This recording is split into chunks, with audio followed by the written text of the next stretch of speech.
Yes sir la gang, re-bienvenue sur le Larry Show. Épisode 7, déjà, ça va vite la gang. Comment ça va cette semaine? J'espère que vous allez tous super bien. J'espère que vous avez passé une merveilleuse semaine également. Pour ma part, la vie va vite. On s'en va à gauche, à droite. Gros week-end de Pâques, mais très belle semaine. J'espère que c'est la même chose pour vous. Une belle semaine et on va se le dire, on a eu de la belle lutte. On a eu des grosses nouvelles côté lutte. Et c'est de ça qu'on parle aujourd'hui, là. My God!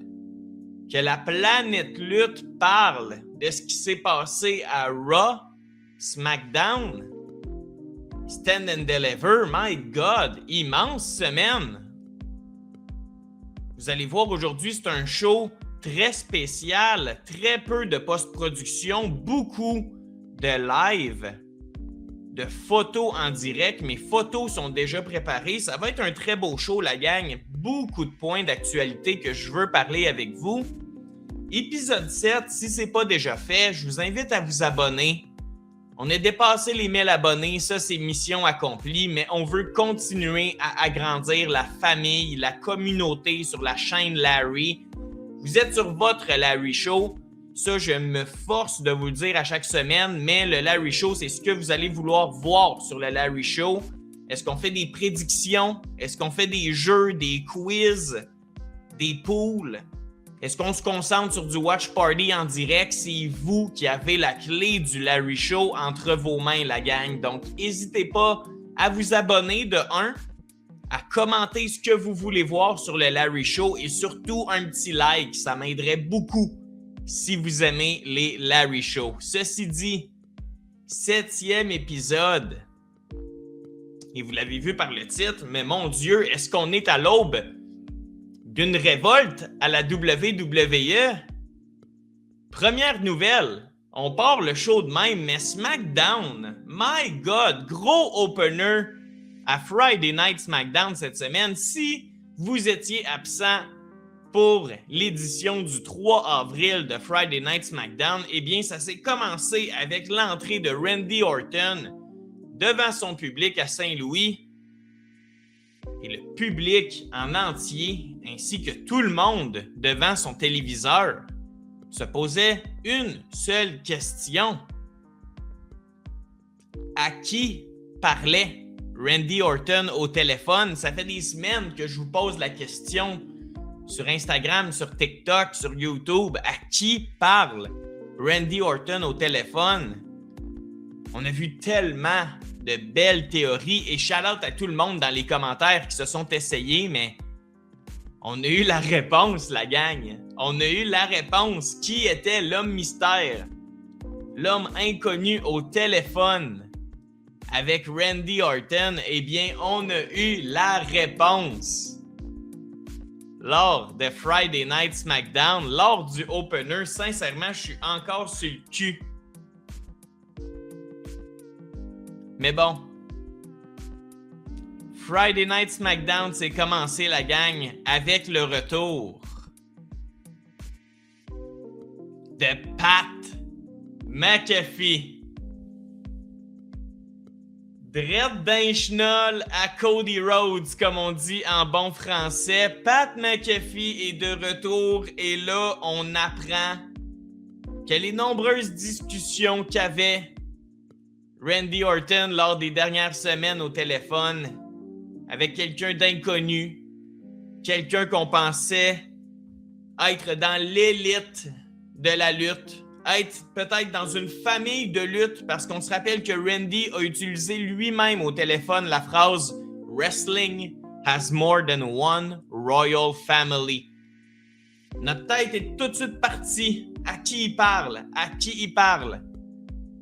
Moi, j'ai pensé à Goldust, peut-être. Est-ce qu'on allait ramener Goldust? Dusty Rhodes, pardon, le frère à Cody Rhodes.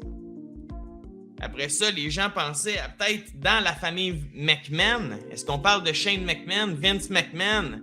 Jesus Christ, le monde sont allés loin. My God!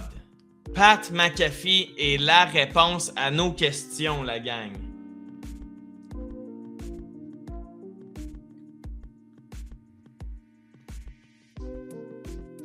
Coup d'un chenol de Cody Rhodes, suivi d'une promo de Pat McAfee, alors que Randy Orton crissait littéralement une volée à Cody Rhodes. Simultanément, Pat McAfee était en train de cut une promo dans le ring. J'ai quand même pas détesté ce moment-là, que Pat McAfee cut sa promo alors que Cody est en train de se faire étrangler. Il y a deux choses qui se passent en même temps. C'est rare qu'on voit ça à la WWE. Je me serais peut-être attendu à un bout de promo, puis là, bang! Un coup de chaise de la part de Randy Orton, mais non. Randy a fait saigner Cody et Pat McAfee s'en calissait. Là. Il y avait des choses à dire au micro. Ça, j'ai pas détesté, mais là, bon... Là où ça se corse pour l'Internet au grand complet et de ce qu'on lit, même dans le backstage, la gang, ça se corse. Même dans l'arrière-scène, même chez les lutteurs, on n'est pas vraiment content de cette décision-là de TKO de ramener Pat McAfee, une vedette, pas un lutteur, une vedette, un visage de la WWE, mais pas un lutteur.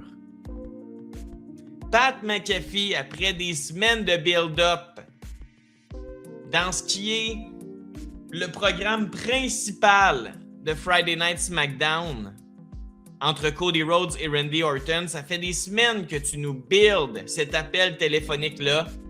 Et c'est Pat McAfee qui revient. Holy shit! Déception.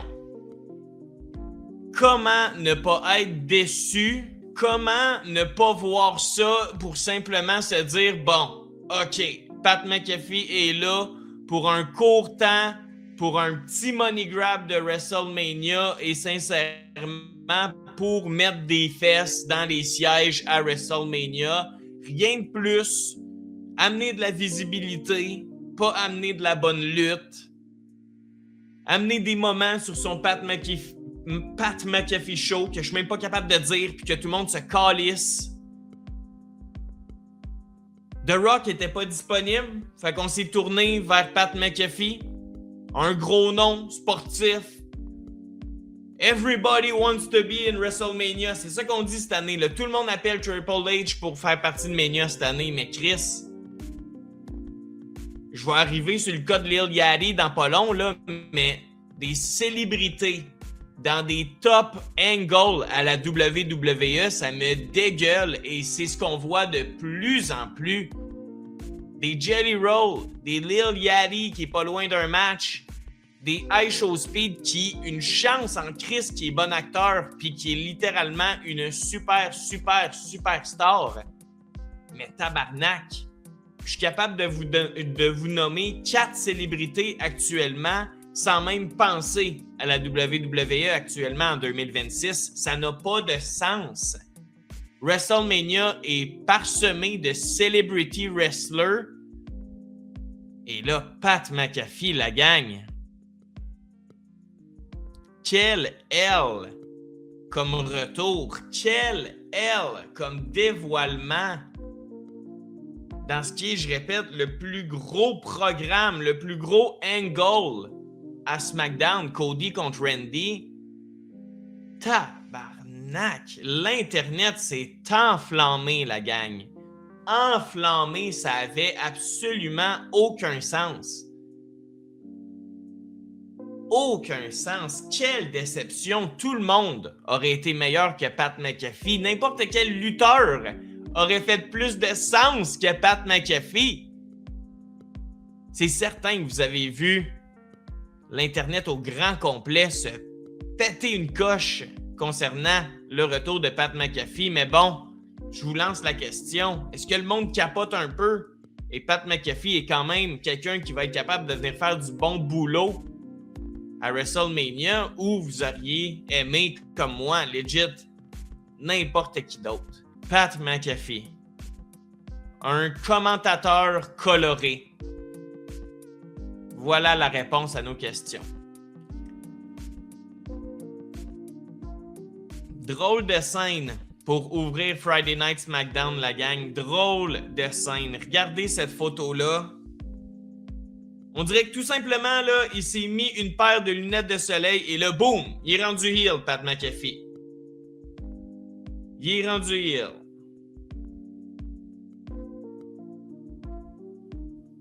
Ah, je veux vous entendre, la gang, mais dur. Ce qu'on fait avec cette top angle-là à Friday Night SmackDown, même Randy Orton n'a pas de l'air sûr. Pas facile. Vraiment pas facile.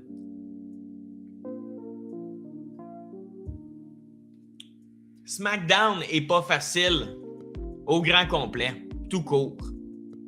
SmackDown, c'est pas facile, la gang. Écoutez-vous SmackDown. Êtes-vous capable de vous asseoir à 20h le vendredi si vous êtes au Canada pour regarder Friday Night SmackDown? Personnellement, là, je suis sur le bord de tirer à la plug. Tirer à la plug. C'était un SmackDown pénible cette semaine. La foule de Saint-Louis a eu aucun gaz, sauf pour Randy Orton.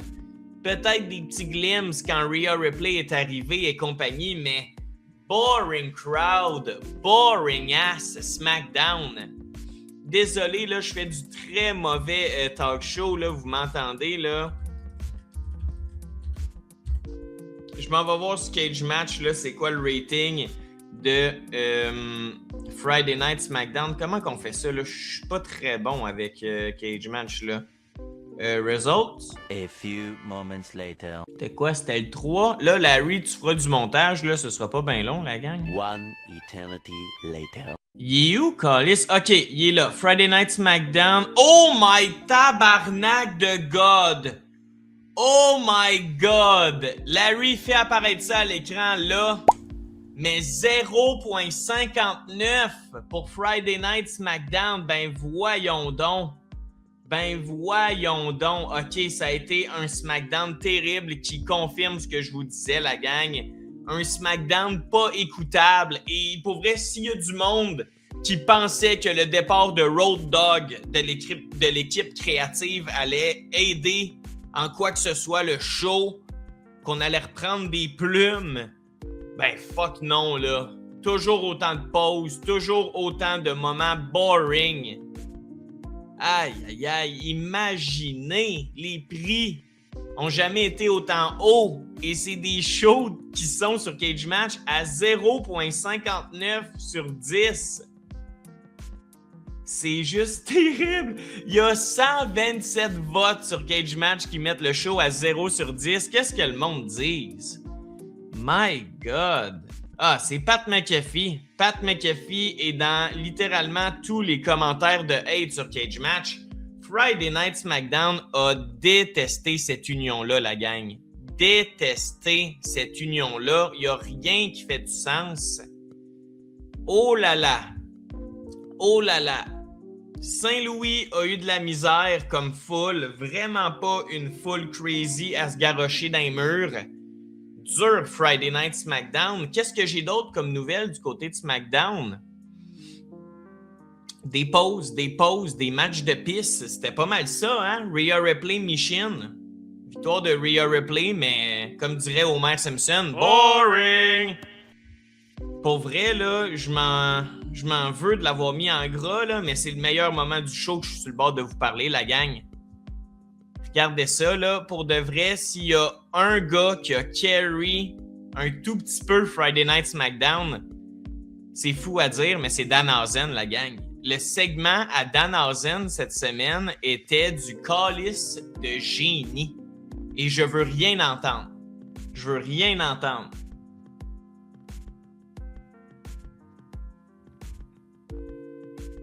C'était du Chris de bonbon.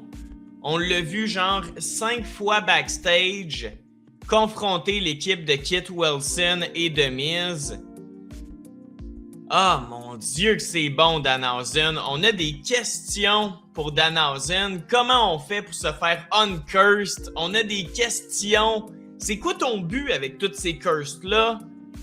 On a des questions pour Danhausen. Est-ce que t'as plus que 5 chandails dans ton Hausen Cannon? J'aime Danhausen actuellement. Et pour de vrai, là, c'est la première fois qu'on l'a pas juste vu, vous savez, dans les pauses publicitaires de 3 minutes, là. Quand on a le petit 3 minutes qui défile en haut à droite, puis on sait qu'on est dans une pause, c'est là que Danhausen est d'habitude, mais là, pas du tout, là. C'est tout le contraire qui se passe. C'est une grosse entrée. C'est un gros pop devant une foule difficile. Danhausen, la grosse entrée, au beau milieu d'un match de championnat.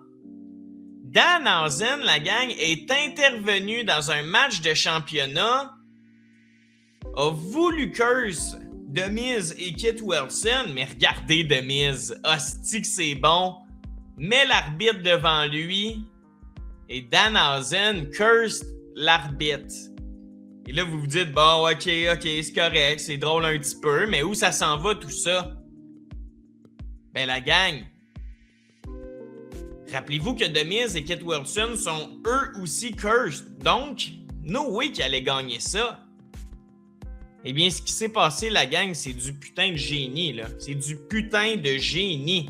Kit Wilson et The Miz qui tentaient de soutirer, oui, les titres par équipe à R-Truth et Damien Priest, eh bien, bang! Skull Crushing Finale de The Miz sur R-Truth, si je me rappelle bien. Tombé 1, 2. Et l'arbitre est cursed, rappelez-vous, la gang. L'arbitre est cursed et a trop mal au bras. N'est pas capable de compléter le pin jusqu'à 3. The Miz est furieux. Qu'est-ce que tu fais, ref? Mais le ref qui dit « J'ai mal au bras, je suis pas capable de compter ». Et le match continue. Damien Priest va chercher la victoire. Et là, l'arbitre compte de la gauche pour aller chercher le 3 count. Cinéma. Très beau segment à Friday Night SmackDown. Mon segment préféré du show.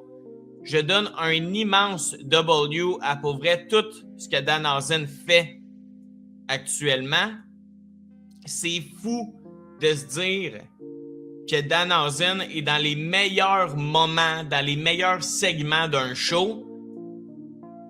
Et là, c'est rendu même que Danhausen, on lui donne tellement de love que là, il fait son entrée run-in pendant des matchs. Il vient divertir la foule pendant des combats, pendant des grosses minutes de télévision nationale. Pour vrai, le gars, blow up. Il faut le donner à Danhausen. On sait ce qu'on fait avec lui. Et ça marche. Et pour vrai, j'aime ça. Vous m'écrirez si vous commencez comme moi à devenir peut-être fan un petit peu de Danhausen, mais à SmackDown, là, c'était du génie, là. Curser l'arbitre par accident, mais que finalement, ça l'aille en l'avantage des babyface parce que l'arbitre n'est pas capable de compter jusqu'à 3. Puis je vous le remets rapidement, là, vous le verrez peut-être pas, mais il l'a uncursed, l'arbitre. Danhausen, après le match, si vous regardez à droite de l'écran, je vais essayer de me tasser ici. Et voilà. Backstage, Danhausen est allé voir l'arbitre et juste une petite tape dans le dos de l'arbitre. Une petite tape dans le dos et là, l'arbitre commençait à dire à tout le monde « Ah, je suis correct, tout est beau, c'est correct. »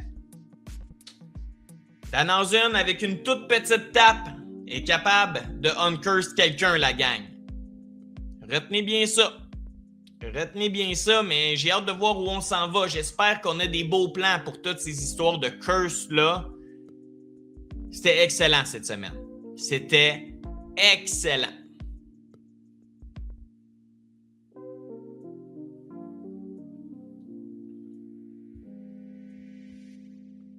Après ça, chat, j'ai envie qu'on parle de probablement le gros sujet de la semaine et c'est directement, la gang, c'est directement en lien avec le retour de Pat McAfee. Mais je vous en parlais, mais bon, l'Internet au grand complet était outré du retour de Pat McAfee dans cette route vers WrestleMania-là, était outré de voir cette union-là tellement random entre Randy Orton, le psychopathe, et Pat McAfee qui s'est juste crissé une paire de shades puis est rendu heel. Bref, le public, les fans étaient en beau fusil, mais je vous en parlais en début de show, là, de ce qu'on lit de bodyslam.net, du PWI, de tous les gros sites de lutte. Pour vrai, les rumeurs, les nouvelles commencent à sortir que là, même backstage, même à l'arrière-scène, là, le talent, les lutteurs sont pas contents de ça. Est-ce qu'on est à l'aube d'une révolte à la WWE? Est-ce que le talent va se lever contre la direction, vont aller dans les bureaux de TKO à Las Vegas et vont dire « C'est assez!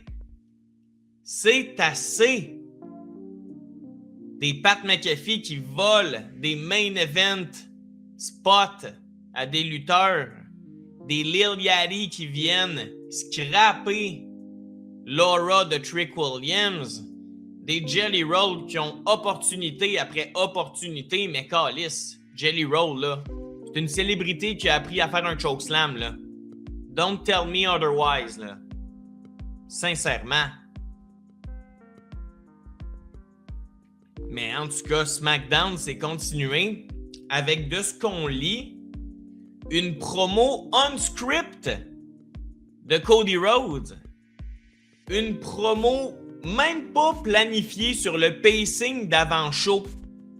Personne savait que Cody Rhodes allait faire cette promo-là. Et de ce qu'on lit, la gang, regardez ça, là, j'ai trouvé cette petite nouvelle-là, mais de ce qu'on lit, c'est Triple H lui-même qui aurait demandé à Cody d'aller coter une promo unscript pendant SmackDown. Hey Cody, on va te donner un 5 minutes pendant le show.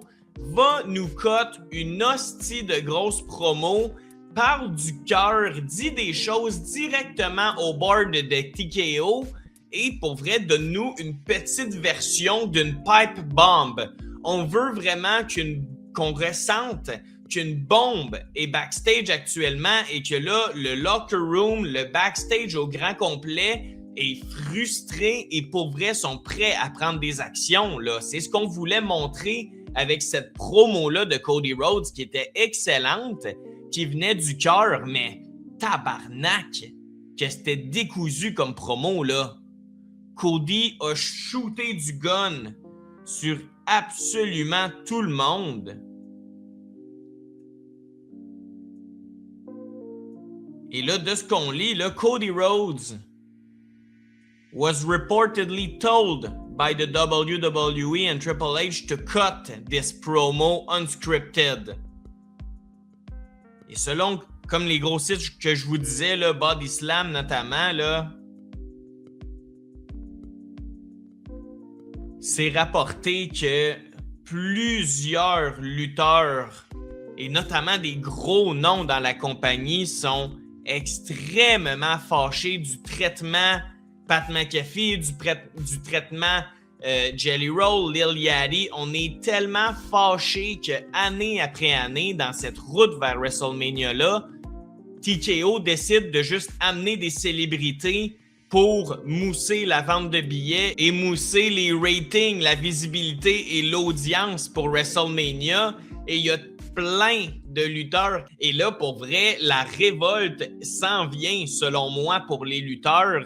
Et là, TKO doit faire très attention pour garder son backstage, ses lutteurs heureux, parce que sinon, là, une grosse révolte, ça pourrait littéralement nous amener dans une nouvelle ère de la lutte. Si les lutteurs et lutteuses décident de se lever ensemble backstage contre la direction, et là, en plus de ce qu'on lit, ils auraient, les lutteurs, le support de leur boss Triple H pour faire ça, aller coter des promos unscriptés, pas scriptés, pardon. Hey, ça serait-tu crazy? Ça serait-tu crazy comme histoire? Une grève à la E, genre? une grève à la WWE, c'est-tu ça le nom du Larry Show numéro 7? Eh bien, c'est ma question pour vous. Est-ce qu'on est à l'aube d'une grève des lutteurs à la WWE? Je pense que c'est jamais arrivé dans l'histoire de la lutte une grève des lutteurs, mais là, avec cette promo-là unscripted de Cody Rhodes, ça me semble plus vrai que jamais. C'est fou, là. C'est fou. La WWE contre TKO, les salles qui veulent juste se mettre de l'argent dans les poches, faire moins lutter les lutteurs et pour vrai mettre plus de pauses pas possible dans leur show. Go fuck themselves.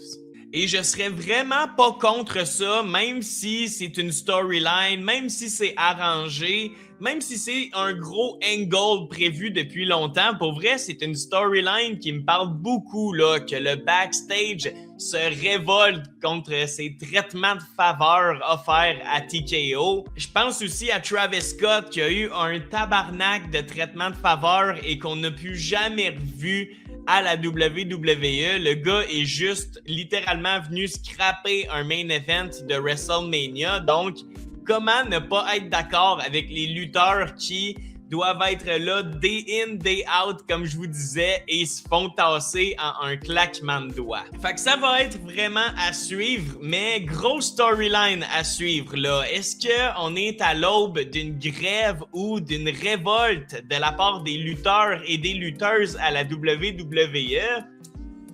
I don't know, mais on suit ça de très près sur le Larry Show. Et finalement, Friday Night SmackDown s'est terminé avec un main event, je vais le dire, assez mid. Un rematch entre Carmelo Hayes, l'ancien champion des États-Unis, et le tout nouveau champion Sami Zayn. Un match mid. La foule était pas là, la foule était endormie ben raide. Pour vrai, gros L de A à Z, ce SmackDown-là. Gros L. Du début du show avec Pat McAfee jusqu'à la toute fin du show avec Sami Zayn qui est devenu un des plus hués actuellement. What the fuck is going on, pour vrai? SmackDown est tout croche. Et là, en main event, Sami Zayn qui profite de cette petite blessure, stagée bien sûr, à Carmelo Hayes pour quand même lui faire son Helluva Kick pour la victoire. Sami Zayn conserve, mais voilà. Une foule endormie pour un show crissement endormant. Voilà mon recap de SmackDown, la gang. Pour de vrai, rien de bon, rien à se mettre sous la dent, sauf fucking Danhausen cette semaine qui a été hilarant. Mais bon.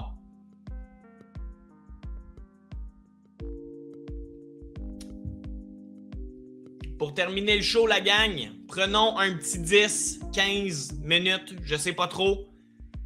Mais parlons de NXT Stand and Deliver qui avait lieu samedi 4 avril, le WrestleMania de NXT.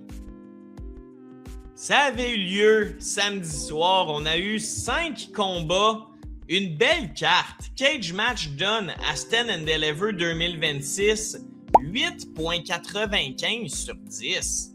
Belle carte. Ça va redescendre, c'est sûr, mais une carte dans le 8 sur 10, c'est excellent. C'est excellent. Un très beau show de la part de Shawn Michaels et son équipe à NXT. Pour de vrai, là, on va y aller rapidement des résultats. Nouvelle championne NXT féminine pour ouvrir le show, Lola Vice, qui défait l'ancienne championne Jessie Jane et toute son équipe du Fatal Influence, ainsi que la sensation Kendall Gray. Lola Vice, championne féminine à NXT. Oh boy, gros combat, très bon combat, mais là j'ai hâte de voir est-ce que Lola Vice va être à la hauteur de ce qu'était Jessie Jane avec ce titre-là. Jessie Jane a littéralement mis ce titre-là sur ses épaules et a donné une lumière à ce titre-là comme très peu de femmes l'ont fait. Shout out Jessie Jane. Quel GOAT! Et j'espère que l'influence fatale, Fatal Influence, là, Jessie Jane, Fallon Henley et Laney Reid, away à Raw, away à SmackDown, away sur le main roster. C'est mon souhait, là. D'habitude, sur le WrestleMania de NXT à Stand and Deliver, quand tu perds ton titre, quand tu perds ton gros match, tu t'en vas sur le main roster. Et je sais pas si vous avez vu le visage à Jessie Jane, mais ça voulait tout dire. Ça voulait absolument tout dire. Donc, le futur est beau à NXT, Lola Vice, nouvelle championne, et j'ai l'impression que Fatal Influence, menée par Jessie Jane, s'en viennent tout casser en haut, très bientôt. Sinon, les champions par équipe, Vanity Project, sont très bons les jeunes Vanity Project, ont conservé leur titre contre Los Americanos, Rayo et Bravo, qui étaient accompagnés de Ludwig Kaiser. Grande Americano, un bon combat, passera pas à l'histoire, mais bon, Vanity Project qui conserve leur titre. Après ça, mid-card, un gros combat mid-card, pas de titre en jeu, rien, mais une grosse rivalité 1 contre 1 féminine. Zarya contre Sol Ruka dans un très bon match. Et on donne la victoire à Sol Ruka, la gang. 13 minutes 7 de guerre entre les deux anciennes meilleures amies. Un très bon match. Très bon match. Encore une fois, passera pas à l'histoire, mais digne d'être à Stand and Deliver. Et là, on se pose la question, est-ce qu'on va monter les deux femmes? Est-ce que là, ils ont officiellement toutes faites à NXT? Pour vrai, pourquoi pas? Pourquoi pas? Et Zarya et Sol Ruka sur le main roster, je le prends demain matin pour vrai. Sinon, Miles Bourne a conservé son titre NXT nord-américain contre le revenant Johnny Gargano qui s'est enfin relevé. Là, rappelez-vous, Johnny Gargano qui était couché sur une boîte depuis des semaines. Gargano is back, Johnny Wrestling is back, mais wow! Gros shine sur Miles Bourne qui réussit à battre Johnny Wrestling. Immense victoire de Miles Bourne qui continue à s'établir. Let's go! Let's go, Miles Bourne. Très content, très bonne décision. J'aurais pas aimé qu'on donne ça directement back à Gargano. T'es de retour à NXT, on te donne un titre. Ben non. Miles Bourne est fait pour ce titre-là et il fait du travail incroyable actuellement. Garde le titre sur Miles Bourne. NXT, le titre féminin nord-américain. Tatum Paxley continue sa rivalité contre Blake Monroe. Tabarnak, 8.36 de match. Très bon combat. Les fans semblent avoir adoré ce combat-là. Tatum Paxley qui conserve son titre. Pour vrai, j'ai écouté le combat et j'ai pas vraiment pris de notes. J'ai trouvé que ça avait été un match très bon entre les deux femmes, mais pas rien à dire de plus. Et pour vrai, c'est mon impression générale de NXT Stand and Deliver. Un très bon show, rien à dire de mauvais. Tout était super bon, mais rien à se mettre sous la dent nécessairement. Il n'y a pas eu de gros wow factor pendant Stand and Deliver. Et finalement, gros Fatal 4-Way pour le titre masculin d'NXT. Eh bien, Joe Hendry n'est plus notre champion NXT. Tony D'Angelo a battu Joe Hendry, Ethan Page et Ricky Saints. Changement de titre. Et là, on commence une nouvelle ère à NXT, la gang. Tony D, la gang. Nouveau champion du monde d'NXT. C'est maintenant lui, le visage d'NXT. J'ai même lu que là, il est Grand Slam champion à NXT. Il a tout gagné les titres qu'il pouvait à NXT. C'est impressionnant, là. Vraiment, Tony D complète sa consécration à Stand and Deliver. Et là, on embarque dans une toute nouvelle ère pour NXT. Et j'ai vraiment hâte de voir ça. Qu'est-ce qui va se passer avec Joe Hendry, Ethan Page et Ricky Saints? Les trois gars qui ont perdu le combat. Est-ce que les trois gars vont monter? My God! J'ai vraiment le feeling qu'une nouvelle ère s'en vient à NXT si tout ce beau monde-là s'en vient sur le main roster, là. Pour de vrai, il y a de quoi à faire. Joe Hendry, Ethan Page, Ricky Saints, Zarya, Sol Ruka. On parlait de Jessie Jane et Fatal Influence, tout ce beau monde-là, monte ça sur le main roster, là. Ils nous ont donné un bon show à NXT Stand and Deliver, mais ils ont tout fait. Ils ont tout fait, ce beau monde-là. On a bouclé la boucle et sincèrement, là, j'irais d'un traitement choc et monte-les toutes sur le main roster. Mais bon, quand même, Cage Match donne 8.95 à NXT Stand and Deliver. Un bon show, pas exceptionnel. 8.95, c'est clairement overhype, croyez-moi, mais un bon show. NXT Stand and Deliver. Et c'est ce qui va mettre fin à l'épisode 7 du Larry Show, la gang. Gros show. Gros show. On a été dans le positif, dans le négatif, dans le Pat McAfee. My God, gros show, merci beaucoup d'avoir été là. J'espère encore une fois que vous avez aimé le concept, que vous avez aimé mon bulletin de nouvelles et écrivez-moi qu'est-ce que vous voulez voir pour les prochains épisodes. Là, j'ai mon premier retour dans le passé avec une invitée très spéciale qui s'en vient très bientôt. Vous la connaissez si vous m'avez déjà vu en live. Vous connaissez absolument qui s'en vient faire un retour dans le passé avec moi. WrestleMania 17, c'est officiel, c'est là-dessus que le prochain épisode va parler, ou du moins un des prochains épisodes. Donc, abonnez-vous pour ne pas manquer mes prochains Larry Show et commentez-moi si vous aimez le show à chaque semaine. Plusieurs fois semaine même, je vous amène des gros Larry Show. Donc, merci d'être là, la famille. Donc, portez-vous bien, la gang. J'espère que vous allez passer une merveilleuse fin de journée. Et pour ma part, that's it. On se retrouve très bientôt sur votre Larry Show, la gang.